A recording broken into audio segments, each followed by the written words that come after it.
如果你的人生一帆风顺，那么你的人生不会有什么好下场。如果你现在过得不如意、不开心，你一定要去感谢老天，因为人的这一辈子能享的福就这么多，早享完然后就早没了。而人生呢，最忌讳的其实是个圆满，因为生命真正的智慧其实从来都是从坎坷当中去实践、去感悟而来的。如果你现在觉得你的命不够好，我建议你一定要看完这个影片，你会重获新生。古人云：人无寿夭，福尽则亡。人生在世，每个人的福禄寿都是有定数的。若是肆意挥霍，那么晚年受苦受穷，要么寿命减少，总之果报深重。所谓受苦是了苦，享福是消福。福有应享的福和不应享的福。应享的福是自己工作所得来的代价，能住好房子，穿好衣服，吃好东西，坐好汽车，可以享受一番。可是要知道，享完之后就消福了，而在福报的银行就没有存款了。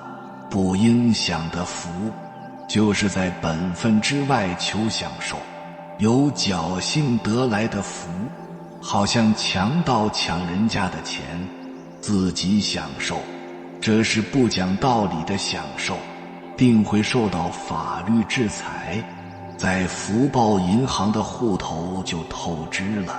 应享的福享完之后就报销了福，何况不应享的福硬要勉强享受，这不但消福，而且还要亏本。因为这种关系，福不可享尽，享尽就没有福了。苦可受尽，受尽则没有苦。我们做人要明白这种道理，在困难的环境中欢喜接受逆境，这样便无怨恨，也没有不满现实的心在作祟。世俗人是顺着生死去造业，修道人是逆着生死来消业。无论在什么境界上，处之泰然，心安理得，便不觉得苦。所谓吃得苦中苦，方为人上人，这是至理名言。灵妖吃苦消业，吃苦了苦。明朝最后一位皇帝崇祯，他虽有皇帝的智慧，可没有皇帝的福报，因为他的苦没有受尽。他前生是个沙弥，凡是搬柴运水的苦工都由他来做，任劳任怨，天天做苦工来护持道场。有一天，他到房顶修理屋瓦，不慎失足坠地而死。师兄弟就去报告方丈，老和尚知道前因后果，想成就小沙弥替他了苦，于是对大家宣布，这个小沙弥做事不小心跌死，对道场有很大的损失，因为他犯了侵损常住的过错，要惩罚他，你们用马来把他的尸体拖散为止，免得买棺材埋葬。大家一听方丈的话，不以为然，师兄弟们发恻隐之心，不忍心这样去做，于是共议，我们是师兄弟，同修一场，应该把他安葬，不可用马拖尸，乃出钱买棺材安葬于荒山中。这个小沙弥因为替庙做苦工，极有功德，来生为人做了皇帝，身为崇祯，可是只做了16年的穷皇帝。他在位的时候，天下大乱，内有李自成造反，外有清兵侵境，没有过一天好日子，都是在忧患艰迫中度日。这事是被好心的师兄弟害了他，使他的苦未能了尽。如果他们当时听方丈的话，用马托施，苦变了，不会害得崇祯在眉山自缢，而魏国殉难。02福有定数，路尽人亡。所谓路尽人亡，就是把一生的受用提前花光了，虽然有寿命，也没有法子享用，结果意外死亡或成植物人。路尽人亡的例子比比皆是。安逸的宋半堂曾在鄞县做官，说鄞县有一书生很会写文章，但困顿考不上科举，病中梦见来到大官署，查看形状知道是名司，遇到一个官吏是他的故人，因此问他的病会不会死。故人回答，先生的寿命没尽，而福禄尽了，恐怕不久就来这里。书生说，生平以教书为生，没有过分的奢侈浪费，福禄怎么先尽了？官吏叹息说，正因为收别人的学费，而不认真教课，名司认为无功白吃，就属于浪费虚耗，消除他本来应得的福禄，补偿他支出的，所以受没劲儿，福禄尽了。因为老师属于儒家军，亲师之一，名分本来尊贵，贪图别人的学费，误人子弟，受谴责也就最重。有官禄的就减官禄，没有官禄的就减实禄，1分1毫计算都不会差错。世上只见才子或贫穷或寿短，动不动说天道不英明，哪里知道自己耽误自己一生，罪过多是因为这一点。书生惆怅中醒来，病果然不好，临终时把这事告诫亲友，所以人们知道了他的事情。03福禄有定，福尽寿终。现在人讲究挥霍比是节俭，以高消费为能事，视节俭为寒酸，结果福报消耗快，透支大，各种疾病与灾难提前来袭，英年早逝的人越来越多。古人明白这个道理，所以惜福修福，延年益寿。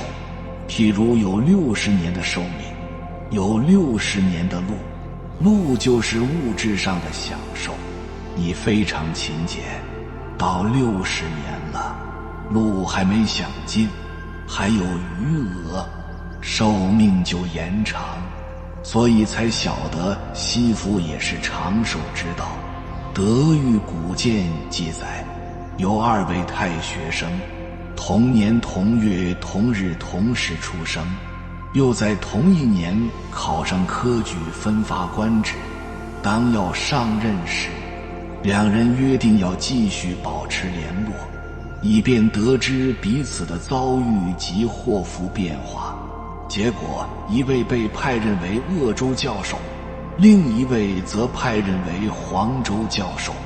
没多久，黄州教授竟然去世了，鄂州教授为好友料理后事，并且在他灵前祝祷，我和你生辰相同，担任的职务大小也相同，你却先我而去，即便我今天就会死，至少也已晚了你7天。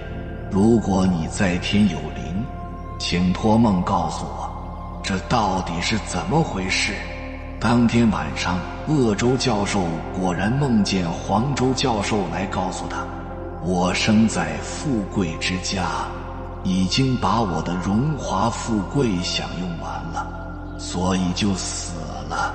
你生在贫寒穷苦的家庭，还不曾享受福报，所以你还活着。由此可知，人的受用福禄都有定数，得常常为自己留些余地。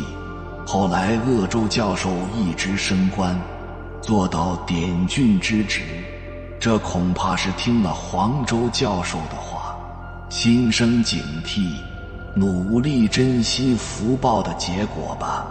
04福尽而死是真理，故当惜福少享福。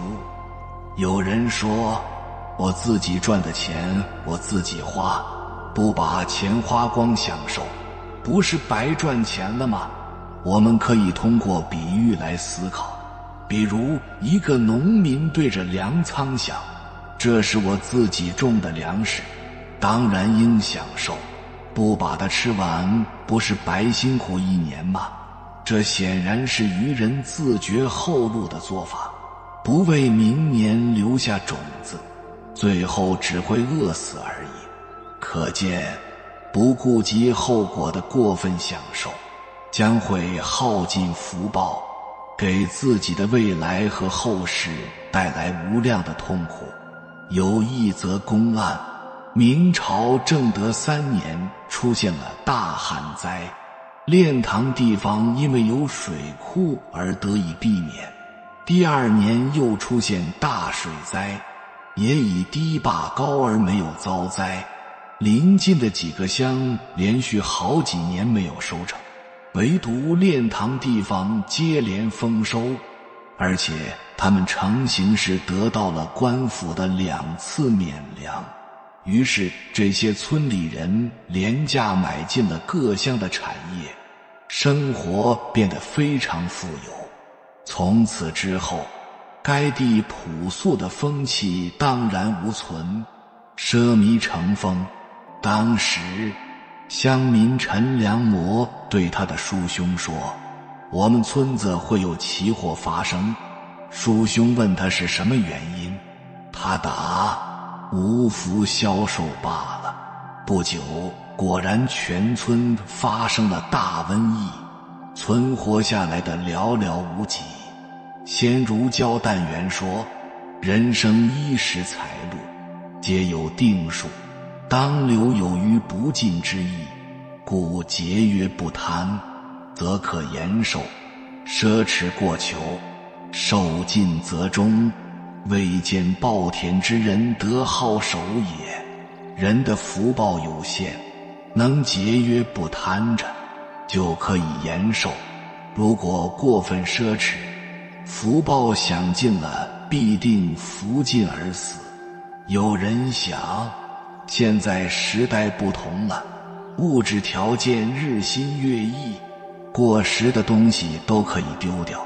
半碗饭，一张纸不值几个钱，不要搞得太约束。这也是以波无因果的断见所滋生的邪见。从因果上思维，就会知道其实浪费半碗饭、一张纸也有很大的罪过。比如半碗饭来之不易，从播种、施肥、灌溉、收割、去壳、运输到最后煮成米饭，其间有多少劳动者的心血，要耗费多少自然资源，才能端到口边供你享用。这半碗饭不是无因无缘产生的，随意浪费不会折福吗？实际上，因果丝毫不会空耗，浪费财富是损减自己的福报。因此，想起物品来之不易，业果不虚，我们不能不珍惜福报。05惜福不为己，子女而实教。念念利他人，不但自己惜福，还要教育子女，学生惜福，为他们而惜福。在《了凡四训》中记载了这样一则事迹：原了凡居士的妻子是一位善女人，有年冬天，她给儿子做棉衣，家里本来有丝棉，她把丝棉麦调换成棉絮。了凡问她，家里有丝棉，为什么要换成棉絮？她说，丝棉太贵，卖了可以把钱送给别人，反正用棉絮也一样可以保暖。了凡先生听了很高兴，因为这样做就不愁孩子将来没有福。再来看反面例子，古时候有户妇人在孩子满月时请客大摆酒席，杀了许多生命。之前有位算命先生给孩子算命，说他一生的命运如何如何好，可是孩子活到2岁半就死了。妇人埋怨算命先生，本来以为他算命很准，为什么这次没有算对？后来遇到一位有道高僧，高僧说他蛰伏太深，福尽而死。再看现代的青少年，从小就知道享乐，乱花父母的血汗钱，衣服、鞋子、用具都要用名牌，每个月几百几千块的零花钱像流水一样用。家长也认为现在时代不同了，宁可自己苦一点，也不能让孩子没面子。从结果来看，这不是爱护子女，而是毁掉子女。因此从小要教孩子惜福培福，人生衣食财路皆有定数，当留有余不尽之意，故节约不贪，则可延寿；奢侈过求，寿尽则终，未见暴殄之人的好手也。人的福报有限，能节约不贪着，就可以延寿。如果过分奢侈，福报享尽了，必定福尽而死。未来20年是拼能量、拼福报的时代，当你的能量高，福报就大。所以我们的福报时时刻刻都在消耗，多留意为自己添福报。其实添福报就是不浪费万物给我们的资源，珍惜现在应有的福报，尽自己的能力去做善事，为自己添福报。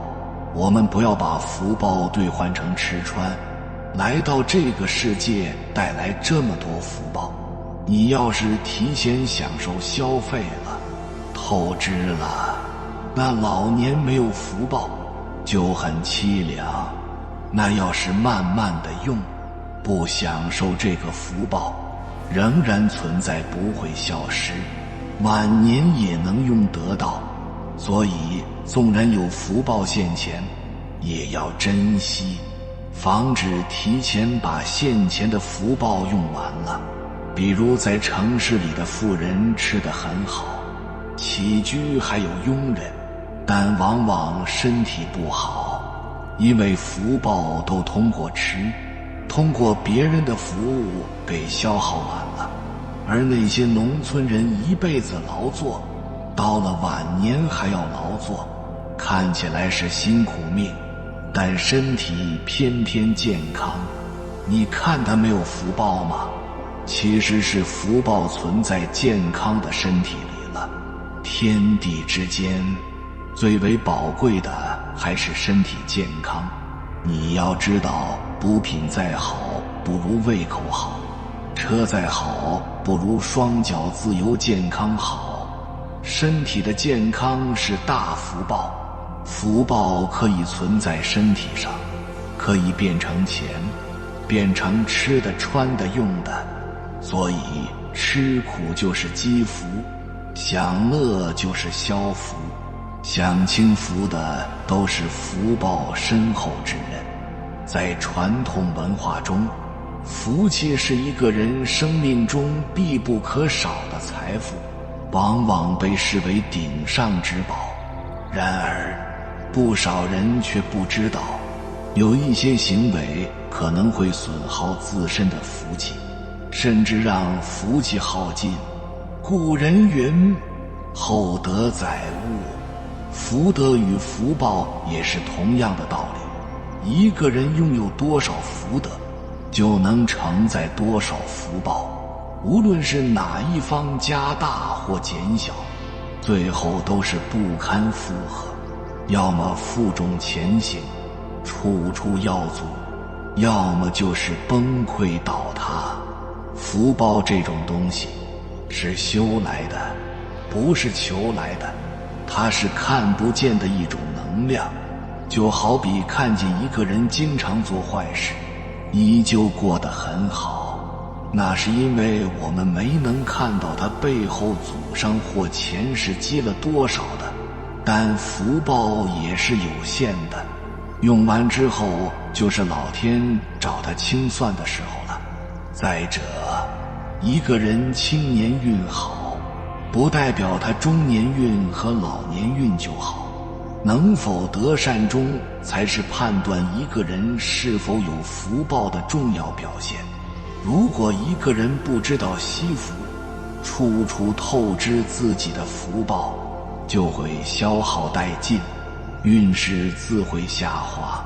所以说，人的福气不是一成不变的，是随时随地都在变化。自私自利的人只关心自己的利益，满足自己的欲望，不考虑别人的感受，以个人利益为出发点，对他人的需求和幸福缺乏关注。这样的人福报也会对他自私，就是因为这种人在追求自己的利益，忽略了与他人共同合作。自私自利的人往往只关注个人利益，久而久之失去了别人对他的信任，导致事业受阻。这种人采用不正当的手段谋取利益，引起他人的反感，慢慢在社交上会受到阻碍。缺乏真诚和善意的富，就会失去他人的帮助。所以你是什么样的人，就会吸引什么人，这就是磁场。有的人乐观豁达，遇到事情总会看到它的好处，而悲观的人总是盯着负面的影响。一个好的心态能够帮助我们面对生活的困难和挫折。生活中充满各种各样的挑战，工作挫折，人际关系矛盾，经济压力。如果有一个好的心态，就能从容地面对这些问题。相反，如果自己心态消极，处处抱怨，唉声叹气，那困难只会让自己陷入绝境，还有让你说服困难，从而无法积极乐观地去生活。好的心态能够让我们更好地管理情绪，应对一切问题，在逆境中增强自己抗压的能力，让自己生出坚韧不拔的性格，积极健康的成长。所以说，积极乐观的人总能够发现生活当中的美好，也能够享受快乐、幸福、愉悦的感觉。好心态能够帮助我们面对困难和挫折，促进良好的人际关系。修身养性是必要的，积极乐观，善解人意，促进个人幸福生活。你这样做，自然吸引到的都是积极向上的。你如果是个悲观的人，吸引到的除了麻烦还是麻烦，福报也没有。所以那所谓的风和水就是心态。当一个人做善事，发善心，福报就会越积越深，做坏事就会越来越浅。这些好的不好的报，就会以你自己事业或者感情、孩子、父母等方式出现。做一个善良的人，像光一样存在，照亮别人，你的善举就会给别人产生积极的影响，最终也会以任何一种方式回到你身边。保持善良，不仅让自己拥有更好的人际关系，我们还会受到更多的尊重和爱意，更多的人愿意与我们相处，促进我们事业的进步。善良也是保持感恩的心。当我们认知到我们自己的幸福和成就并不属于我们个人的努力时，你升起来的就是无我的心，会对他人的帮助心存感激，更愿意回馈社会。其实这世间没有人会倒霉，有的只是自作自受罢了。命运从来不是神赐予的，而是自己修的。自己修自己受，自己福田自己种。每一分烦恼都有业力，业障越深，福报越远。智慧不足就修心，福报不够就培福。心态好了，福报就来了。要想福大，就要心先大。我们要善用其心，只有心量大了，福报才大。心量大了，才能避祸远灾，福报自来。我们可以学习传统文化，但要发心正，坚持日行一善，或一年行300善，积善成德，改变命运。大道至简，要福就要去种福，付出无所图，慈悲喜舍，吃亏奉献，福报就会到来。余生很短，学会知足开心才属于你。当你哭泣没有鞋子穿的时候，你会发现有人却没有脚。所以路自己走，福自己求。有福之人不用忙，无福之人忙断肠。想要福报，今生可以挣出来的，因为福报是修来的，不是赚来的。从我们生活的小事去发心，改变自己不好的习气，养成浩然正气。当你出生的时候，你上一世的福报就一起显化在生活里了。你一开始的条件都是上一世的福报，你的父母兄弟姐妹发小都是福报和你相同的人。所以想要有大的改变，就要积累福报，实现逆天改命。想要挣的福报很简单，并不是委屈自己去成全别人，一定是以爱自己为前提。爱自己并不是纵容自己，要明白，爱自己的灵魂才是能量学习的第一课。将自己的能量提升，才能够得到福报。要想提高自己的能量，首先要学会爱护自己。当你学会爱自己以后，其实就是一件福报。当你拥有了这份福报，你会发现什么事情都会变得顺利起来。你过去丢失的能量会慢慢回到你身边，因为你学会了收回能量和保护自己能量的方法。福报可能马上兑现，也可能会慢慢来到你身边，这要看具体什么事情。就像很多人都会有贵人和正缘，这都是福报带给你的，会是你命中注定的得到的东西，但是很多人都把握不住。这就是最后一步了。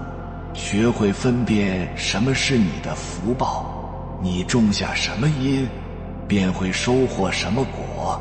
有供养就会有福报，只要心虔诚，一切都会有。做人多行善，福必尽。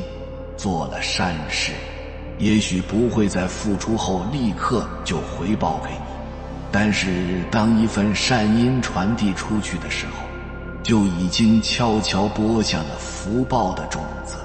这世上没有无缘无故的吉凶祸福，一切福报灾祸都是自己修来的，命由己造，种下的恶因也只能自食其果。一个人的福报不是争来的，是积德积来的。日常的生活中，一点一滴的善心善行积累起来，就是一个人的福报。所以可以从学习修心，把自己心修好，自然福自来。修心最好的方式，从孝顺父母开始，因为父母是我们最大的福田，再到人际关系，最后到职场关系，都是从我们生活中去修心。判断一个人的福报怎么样，是看他能不能吸引到小孩子的喜欢，因为小孩子处在纯天然、灵性相对足的阶段，磁场相吸，自然会靠近气场能量舒适的人。福报的多少，不见得在财富、权力方面有多大，身体健康，家宅安宁，日子过得下去，平凡的过完一生，本身的福报就很大了。平日多行善事，少与他人计较，就相当于给自己积攒福报了。凡是被你用掉的，都是你的福报。我们的福报其实都是在不知不觉中被自消掉的。比如说去公司上班，电脑用完了不关，你不会被扣掉工资，但是福报就会减少。不是从自己口袋里拿出钱来才是消自己的福报。浪费任何东西都一样，凡是经过我们的手被我们用掉的东西，都来自我们自己的福报。比如说吃自助餐，为了吃够本，你就拿了一大堆，结果大半都吃不了，那么浪费的这些东西，消的谁的福报呢？还是你自己的福报。